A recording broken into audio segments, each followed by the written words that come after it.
नमस्कार, India voice देख रहे हैं आप। मैं हूं आपके साथ पूजा झा। अफ्रीका में क्रू मेंबर्स में फंसे हैं वो लगातार वीडियो के जरिए भारत और यूपी की सरकार से न सिर्फ रिहाई की अपील कर रहे हैं बल्कि अपनी आप बीती भी सुना रहे हैं। कल इन क्रू मेंबर्स का एक वीडियो सामने आया था।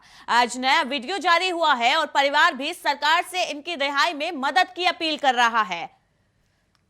तो कानपुर की यह खबर है जहां एक परिवार मुश्किल में है और सरकार से लगातार गुहार लगा रहा है। मुश्किल में है ये परिवार और सरकार से लगातार कह रहा है कि उनकी मदद की जाए। ये तस्वीरें देखिए, ये क्रू मेंबर्स की तस्वीरें हैं जो सोशल मीडिया पर वायरल हुई हैं। ये तस्वीरें उसी परिवार की है। पहली तस्वीर कानपुर की है जहां रोशन अरोड़ा नाम का एक शख्स मर्चेंट नेवी में असिस्टेंट ऑफिसर के पद पर तैनात है, जो भारतीय मर्चेंट नेवी के साथ ही 3 महीने पहले पश्चिम अफ्रीका के गिनी देश गया था, जहां उस पर उसके साथ दूसरे देशों के 26 क्रू मेंबर्स पर कच्चे तेल की चोरी का आरोप लगाकर बंधक बना लिया गया, जिसमें 16 भारतीय शामिल हैं। ये तस्वीरें वहीं की हैं। बंधक बनाए जाने की सूचना से परिवार के लोग परेशान हैं और उन्होंने उच्च अधिकारियों के साथ ही देश के प्रधानमंत्री नरेंद्र मोदी, मुख्यमंत्री योगी आदित्यनाथ और विदेश मंत्रालय से मदद की गुहार लगाई है। वहीं दूसरी तस्वीर आप देखिए, ये दूसरी तस्वीर आज की है। पीड़ित परिवार अधिकारियों के चक्कर काट रहा है, लेकिन सुनवाई न होने पर पिछले 2 दिन से अब तक मीडिया के जरिए प्रधानमंत्री नरेंद्र मोदी से अपने परिजनों की रिहाई की अपील कर रहे हैं। ये तस्वीरें देखिए कि किस तरह से जो पीड़ित परिवार है वो सरकार से मदद की गुहार लगा रहा है, बार बार मदद की अपील कर रहा है कि किसी भी तरह उनके बेटे को वहां से वापस लाया जाए अपने देश। और पहली तस्वीरें आप देखिए, ये कल की वीडियो है जो सोशल मीडिया पर वायरल हुई थी। वहीं ये दूसरी तस्वीर आज की है। तो मुश्किल में एक परिवार है कानपुर में जो लगातार सरकार से अपील कर रहा है कि उनकी गुहार सुनी जाए और जो उनका बेटा गिनी देश यानी कि अफ्रीका के गिनी देश में फंसा हुआ है, तेल चोरी के आरोप में वो फंसा हुआ है। शिप कंपनी में एक ऑफिसर के पद पर वो तैनात है, जहां पर उसके अलावा बाकी देश के जो ऑफिसर्स हैं उन पर कच्चे तेल के चोरी के आरोप लगे हैं और उनको बंधक बना लिया गया है अफ्रीका के गिनी देश में। और ये अब से नहीं, पिछले 3 महीने से बंधक बनाकर वहां पर रखे गए हैं और जिसके बाद परिवार लगातार सरकार से मदद की गुहार लगा रहा है, बार बार अधिकारियों के चक्कर लगा रहा है, लेकिन अभी तक सरकार की तरफ से कोई भी मदद परिजनों को नहीं की गई है। ये तस्वीरें उसी की हैं जहां पर ये पूरा क्रू मेंबर भारत देश से मदद की गुहार लगा रहा है, अपील कर रहा है। And please, authorities, please help us in this scenario. Hello, I am Captain Tanuj Mehta of Motor Tank. Hello, I am Captain Tanuj Mehta of Motor Tank, Equatorial Guinea, and today the vessel is being handed over illegally to Nigerian authorities. We were arrested by Equatorial Guinea. Myself tested 2 times. Captain also tested 2 times malaria. And please, authorities, please help us in this scenario. Hello, I am Captain Tanuj. तो प्रधानमंत्री नरेंद्र मोदी से ये पीड़ित परिवार परिजनों की गुहार लगा रहा है कि किसी भी तरह उनके बेटे को वापस बुलाया जाए। तो कानपुर की ये तस्वीरें हैं जहां पर एक परिवार का जो बेटा है वो अफ्रीका के गिनी देश में एक ऑफिसर, शिप कंपनी में ऑफिसर के पद पर तैनात था, जहां पर वो 3 महीने से बंधक है। गिनी में 3 महीने से वो ऑफिसर बंधक है। उसके जो परिवार वाले हैं कानपुर में रहते हैं और वो लगातार सरकार से अपील कर रहे हैं कि उनकी मदद की जाए और उनके बेटे को किसी भी तरह वहां से वापस लाया जाए और उनके बेटे को वहां पर गिनी देश में जो शिप कंपनी है वहां पर उसको कच्चे तेल के आरोप में बंधक बनाया गया है। वो करीब पिछले 3 महीने से बंधक है और वो ही नहीं, उसके अलावा अन्य देश के उसके दूसरे साथी वो भी बंधक बनाए गए हैं। उन पर भी तेल चोरी का आरोप लगा है और उसी आरोप में उनको बंधक बनाया गया है। पिछले 3 महीने से करीब वो बंधक बने हुए हैं, गिनी देश में हैं, जिसके बाद परिवार में कोहराम मचा हुआ है। परिवार परेशान है, परिवार वाले, और वो लगातार सरकार से अपील कर रहे हैं कि उनकी मदद की जाए। इसके लिए उन्होंने प्रधानमंत्री नरेंद्र मोदी उनसे अपील की है, साथ ही सीएम योगी आदित्यनाथ, यूपी के जो मुख्यमंत्री हैं, उनसे अपील की है कि किसी भी तरह उनके बेटे से उनका कांटेक्ट कराया जाए और वापस लाया जाए उसको भारत। तो कानपुर देहात में ये जो परिवार है मुश्किल में है, लगातार मीडिया के जरिए, सोशल मीडिया के जरिए सरकार से गुहार लगा रहा है, अपील कर रहा है कि उनके जो परिवार वाले हैं, जो उनका बेटा है रोशन अरोड़ा, उसको वापस लाया जाए भारत और जो जिस आरोप में वो वहां पर बंधक है उसकी जांच की जाए और बेटे को बरी कर वापस भारत लाया जाए, जिसके लिए जो परिवार है, पीड़ित परिवार, वो लगातार प्रशासन से मदद की गुहार लगा रहा है। विदेश मंत्रालय ने अभी तक इस मामले में कोई संज्ञान नहीं लिया है, कोई एक्शन मंत्रालय की तरफ से सामने नहीं आया है, ना ही पीड़ित परिवार की कोई मदद की गई है, जिसके चलते लगातार मीडिया के जरिए और सोशल मीडिया के जरिए जो पीड़ित परिवार है सरकार से मदद की अपील कर रहा है, मदद की आस लगाए बैठा है कि कब सरकार की तरफ से मदद की जाएगी और उनका बेटा जो गिनी देश में फंसा है वो वापस भारत आ सके। तो ये तस्वीरें देखिए, ये वही गिनी देश की ही तस्वीरें हैं, ये वही बंधक लोग हैं जिनको वहां पर बंधक बनाया गया है अफ्रीका के गिनी देश में। एक शिप कंपनी में ये लोग काम करने गए थे, वहां पर ऑफिसर के पद पर तैनात हैं और जिन पर तेल चोरी के आरोप लगाकर उनको वहां पर बंधक बनाया गया।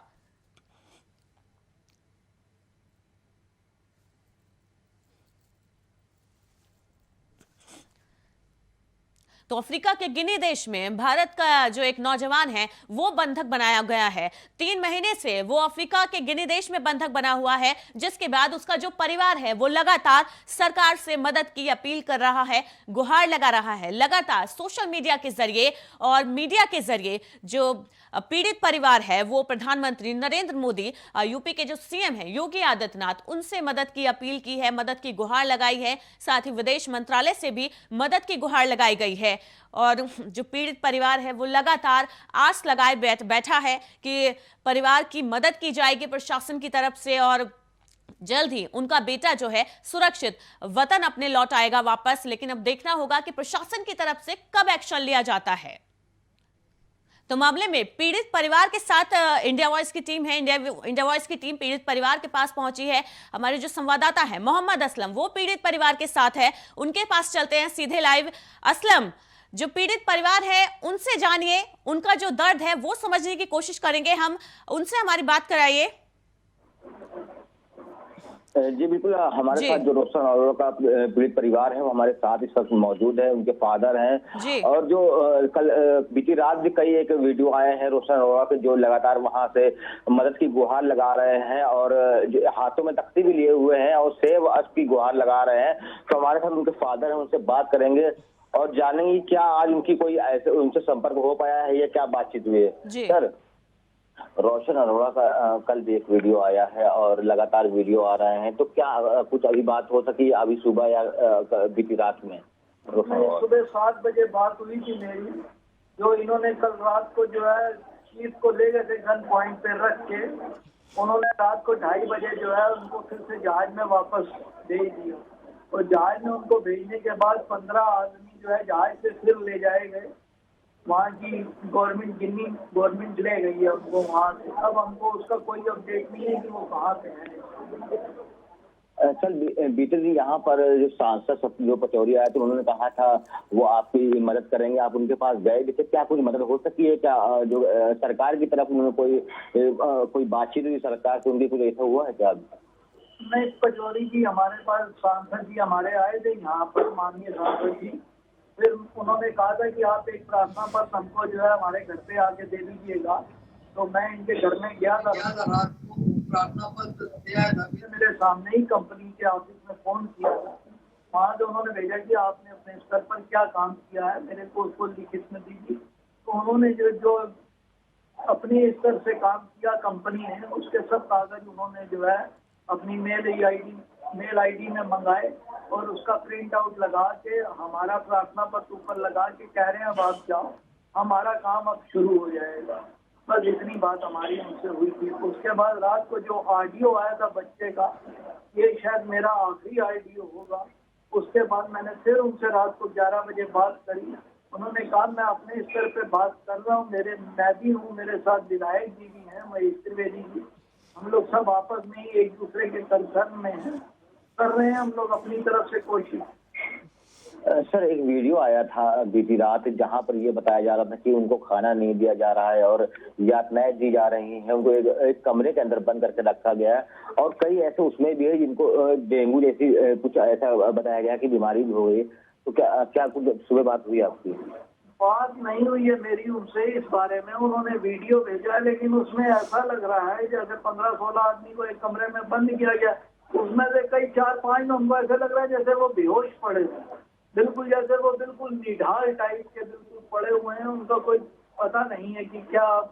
और उसमें से कई एक बीमार भी हैं, किसी को मलेरिया है, किसी को डेंगू है। पिछली बार तो जब ये लोग ले गए थे 16 आदमी को, उसमें तो वो एक हार्ट पेशेंट भी था। अब क्या होता है ये तो वो प्रभु ही जानता है, मैं तो उस बारे में कुछ ज्यादा जानता नहीं हूँ। एक भारत सरकार को बेटी ने मेल भी किया था कि इस पूरे विषय को लेकर, उधर से कोई जवाब आया हो, कोई संतोषजनक जवाब कोई अभी तक मिला? नहीं, अभी तक मेरे को कोई उसका संतोषजनक उत्तर नहीं मिला है अभी तक।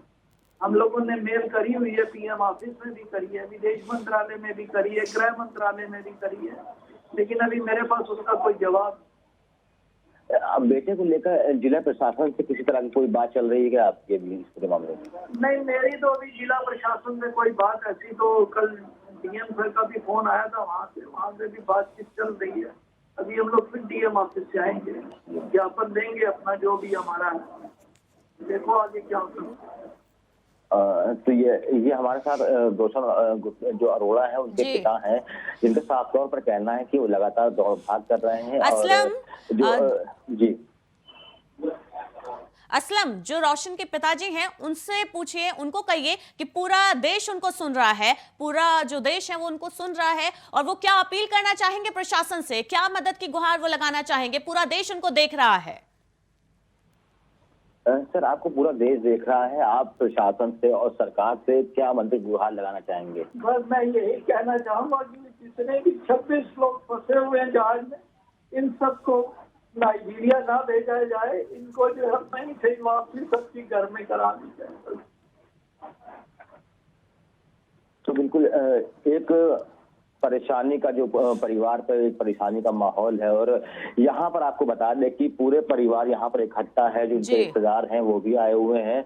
इसके अलावा बीती रात यहाँ पर पाठ भी किया गया था, प्रार्थना की गई थी कि जितने भी 26 लोग फंसे हैं, इंक्लूड जो इनका बेटा है, उनको मिलाकर सब लोग जो है सुरक्षित अपने घरों को पहुंच जाएं, क्योंकि लगातार वो वहां पर फंसे हुए हैं। वो लोग वीडियो भेज रहे हैं और मदद की गुहार लगा रहे हैं। कभी आपको हाथों में तख्ती लिए हुए हैं, तो वो जो है प्रधानमंत्री और जो फॉरेन मिनिस्टर हैं उनसे भी मदद की गुहार लगा रहे हैं। तो कभी जो सोते हुए अपना वीडियो परिवार को भेज रहे हैं। उनकी एक आशा है और उनका कहना है कि किसी भी तरह से उनको नाइजीरिया जाने से बचा लिया जाए, क्योंकि कहीं ना कहीं एक यातना और पीड़ा से वो इस वक्त गुजर रहे हैं। क्योंकि वहां पर एक वीडियो आया था जिसमें ये भी बताया गया कि उनको खाना पीना नहीं दिया जा रहा है और कई दिनों से भूखे हैं। तो ऐसे में परिवार के लिए एक बड़ी कठिनाई है, और इनकी साफ तौर पर सरकार से यही इनका कहना है कि कहीं ना कहीं जो इनकी बात है वो वहां तक पहुंचाई जा सके, और जो इनके बच्चे हैं उनको सुरक्षित जो है यहाँ पर उनके घरों को पहुंचाया जाए। तो ऐसे में यहाँ पर आप देख सकते हैं कि पिता हैं जो काफी हताश हैं, निराश हैं और लगातार रो रहे हैं। माँ जो इनकी हैं, बेटे की जो रोशन की माँ है, वो भी बीमार बताई जा रही हैं कि जब से बेटे की खबर उन्होंने सुनी है वो काफी बीमार है। तो ऐसे में एक कह सकते हैं कि दुखों का पहाड़ है परिवार के ऊपर, जिस तरह से बच्चे फंसे हुए हैं और लगातार अपने वीडियो जो है वो वहां से भेज रहे हैं। तो फिलहाल अगर हम कार्रवाई की बात करें तो लगातार जो जिला प्रशासन है इनके संपर्क में तो है, लेकिन कोई ऐसा अभी कोई जवाब नहीं मिला है संतोषजनक जिससे इनको एक सुकून मिल सके और इनको ये लग सके कि अभी बेटा जो है पूरी तरह से सुरक्षित हो गया है। जी असलम, हम जो पीड़ित परिवार है उसकी पीड़ा समझ सकते हैं, दर्द समझ सकते हैं रोशन के पिता का, और हम यही भारत सरकार से भी अपील करेंगे कि जल्द से जल्द जो पीड़ित हैं और जो रोशन है उनको भारत वापस लाया जाए और मामले में जल्द से जल्द जांच की जाए और उनको भारत वापस लाया जाए। असलम, मैं आपसे जानना चाहूंगी, 3 महीने से रोशन बंधक है और अभी वीडियो भी आनी शुरू हुई है और लगातार वीडियो एक के बाद एक सोशल मीडिया प्लेटफॉर्म पर वायरल हो रही हैं। इसको लेकर प्रशासन की तरफ से मामले में अभी तक कोई संज्ञान नहीं लिया गया है। अगर नहीं लिया गया है तो कब तक लिया जाएगा? देखिए, अगर हम बीते 3 महीने की बात करें तो परिवार को भी ये जानकारी नहीं थी पूरे मामले की कि बच्चे फंस चुके हैं और उनको जो है बंधक बना लिया गया है देश में। इनको बीते शनिवार को ही इस पूरे मामले की जानकारी हुई है और उसके बाद से जो परिवार है वो परेशान है और कहीं ना कहीं जो इस पूरे मामले पर है वो यहाँ पर नेता भी पहुंच रहे हैं, तमाम जो नेता है वो पहुंच रहे हैं और आश्वासन दे रहे हैं कि उनकी बात को ऊपर लेवल तक पहुंचाया जाएगा और और इस तरीके से जो कार्रवाई है वो करवाई जाएगी। वहाँ के राजदूत हैं उनसे संपर्क किया जाएगा ताकि इनके जो बेटे हैं और जो 26 लोग जो बंधक बनाए गए हैं उनको सुरक्षित यहाँ वापस लाया जा सके। तो फिलहाल जो एक आस है वो आस ही है, क्योंकि अभी कोई पुख्ता ऐसा जवाब नहीं मिला है सरकार की ओर से या फिर जिला प्रशासन की ओर से कि कार्रवाई शुरू हो चुकी है और राजदूत हैं जो वहाँ के उनसे संपर्क साधा जा चुका है। तो फिलहाल अभी एक आस है और लगातार जो परिवार है वो दौड़ रहा है। यहाँ पर जो पूजा पाठ है वो शुरू हो चुका है, क्योंकि बच्चों के लिए प्रार्थना यहाँ पर की जा रही है। जो इनके परिवार के लोग हैं वो भी यहाँ पर आ गए हैं, जो इलाके के लोग हैं वो भी यहाँ घर पहुंच। वापस जो रोशन के पिताजी हैं उनसे बात करना चाहेंगे हम, उनसे जानिए आखिरी बार उनकी रोशन से कब बात हुई थी और क्या बात उनकी रोशन से हो पाई थी आखिरी बार? सर, रोशन की आपकी आखिरी बार बात कब हुई थी और क्या बात हुई थी आपकी, क्या बताया था उसने? सर उसने यही कहा था, जब कल आईडियो ही आया उसी का ही हमको पता है, बाकी तो और मेरी कोई बात उससे नहीं हुई है। बहन की बात होती रहती है उससे, लेकिन 7 बजे के बाद जब हम उसको जो है अपने गुरु जी का नाम लिख के भेजते थे तो 1 घंटे बाद मतलब हर घंटे में हम लोगों का ये था कि मतलब हमारा ये रहेगा कि हमने जैसे आप राम राम जी करते हो वैसे हम राधा स्वामी करते हैं, वैसे वहाँ से भी उत्तर आता है राधा स्वामी लिख के, तो हम ये समझते हैं बेटा हमारा ठीक है, बस बात होती है। तो अभी जो आप बता रहे हैं कि एक मैसेज किया था उसका जवाब भी नहीं आया है? अभी नहीं आया उसका कोई जवाब। अब उसके बाद उनका नेट मेरे ख्याल से जा नहीं रहा, मैसेज नहीं पहुंच पाया वहाँ पर। उनके पास मोबाइल वहाँ बंधक बनाया गया है, मोबाइल है, तो किस तरह से वो सारी चीजों को मैनेज कर रहे हैं और वीडियो को? नहीं, ये शिप में है ना, शिप में तो कोई दिक्कत नहीं है, शिप में नेट पूरा होता ही है। और बाकी जो 15 है उनके पास तो फोन भी नहीं है और ना नेट होगा उनके पास। जी तो असलम, रोशन के पिताजी से पूछिए, उन्होंने यूपी सरकार से मदद की गुहार लगाई थी, उधर से क्या कुछ संज्ञान में मामला आया है, उधर से क्या कुछ कार्रवाई की बात अब तक हुई है और क्या कार्रवाई हुई है?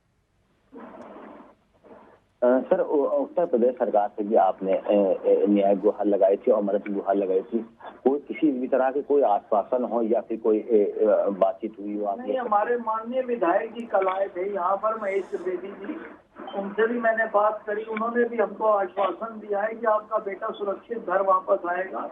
उनसे रात को भी 11 बजे जब मेरे पास ये आरडीओ आया था कि शायद ये मेरा आखिरी आरडीओ होगा, तब भी मैंने उनसे बात की। वो लगातार हमारे संपर्क में है, ऐसी बात नहीं, वो हमको आश्वासन और दिलासा दे रहे कि हम उच्च स्तर पर बात कर रहे हैं। तो बिल्कुल यहाँ पर जो नेता आ रहे हैं वो लगातार यहाँ पहुँच रहे हैं, जितने भी कानपुर के पार्टी के नेता है वो यहाँ पर आ रहे हैं, लेकिन आश्वासन दे रहे हैं। तो ऐसे में यहाँ पर जो मौजूदा सांसद हैं यहाँ पर सत्यदेव पचौरी वो भी आए थे। उन्होंने कल बीते दिन इनको रोशन अरोड़ा जी के जो पिता है उनको बुलाया था और उनको उनसे जो जहाँ पर वो शिप में काम करता था रोशन अरोड़ा, वहाँ के जितने भी डॉक्यूमेंट हैं वो लिए थे। वहाँ पर शिप में जो ऑनर है वहाँ पर जो देखरेख करते हैं उनसे भी उनकी बातचीत हुई थी, जिसके बाद वहां से जो कागज है रोशन अरोड़ा के, जो शिप यहां से गया था क्रूड ऑयल लेने, उस सारी डिटेल को लेकर इनको आश्वासन दिया गया है कि वो केंद्र सरकार से इस पूरे मामले को लेकर जब कागज पूरे तैयार हो जाएंगे वो बातचीत करेंगे सीधा, और उसके बाद जो कार्रवाई है वो आगे बढ़ेगी। और पूरी तरीके से इनको आश्वासन दिया गया है कि जो बेटा है उसको जो है ऐसे मामलों में देखा जाता है कि सीएम योगी खुद ऐसे मामलों को गंभीरता से लेते हैं, खुद इस मामले पर वो कार्रवाई भी कराते हैं, खुद बहुत गंभीर रहते हैं वो ऐसे मामले में। तो उनके रोशन के जो पिताजी हैं उनसे कहिए कि योगी सरकार से वो क्या अपील करना चाहेंगे, क्या वो कहना चाहेंगे, क्या वो मदद की गुहार लगाना चाहते हैं? सर, प्रदेश की योगी सरकार से क्या कहना चाहेंगे? योगी सरकार से भी यही उम्मीद है कि मतलब जो है आप लोग जो भी हो, प्रदेश को बच्चा अपना और योगी जी, मोदी जी और विदेश मंत्रालय सब पे बहुत भरोसा है, क्योंकि इन्होंने कभी भी कोई गलत कहा ऐसा नहीं है। सभी इनकी अच्छाई है, जैसे ही अभी नस्लन को पाकिस्तान से ले गया है वैसे ही हमारे सब भाइयों को 26 लोगों को अपनी अपनी जगह पर पहुंचाएंगे। मेरी बस यही आज देखिए किस तरह से जो परिवार है उनको साफ तौर पर एक तरीके से कह सकते हैं भरोसा भी है कि उन्होंने अभी बताया कि जिस तरह से अभिनंदन को पाकिस्तान से लाया गया था, वो वहां पर फंस गए थे, उसके बाद कहीं ना कहीं जो सरकार है वो उनके बेटों को लेकर वापस आएगी और जो 26 अन्य हैं उनको भी उनके घरों तक पहुंचाएगी। तो ऐसे में अभी जो एक आस है वो बाकी है और परिवार लगातार जो लोग हैं, जो जिला प्रशासन है, उनके संपर्क में है और अभी कुछ ही देर में यहाँ से जिला जो यहाँ पर जिलाधिकारी हैं उनके पास भी पहुंच रहे हैं, उन्होंने उनको टाइम दिया है, तो यहाँ से निकल रहे हैं। उसके बाद जी असलम, हम लगातार कोशिश कर रहे हैं कि सरकार तक बात पहुंचाई जाए और हमारी यही कोशिश है कि इस परिवार का जो चिराग है वो जल्द वापस आए और हम लगातार इस खबर को उठा रहे हैं। हमने पहले भी एक खबर दिखाई थी और हम लगातार परिवार के साथ हैं, हम इस खबर के साथ हैं और हम तब तक दिखाएंगे जब तक इस परिवार का जो चिराग है, जो बेटा है, वो वापस नहीं आ जाता और सरकार इस मामले में कोई एक्शन नहीं लेती और जो रोशन है उसको वापस वतन नहीं बुलाया जाता। बुलेटिन में फिलहाल इतना ही। लगातार देखते रहिए इंडिया वॉइस।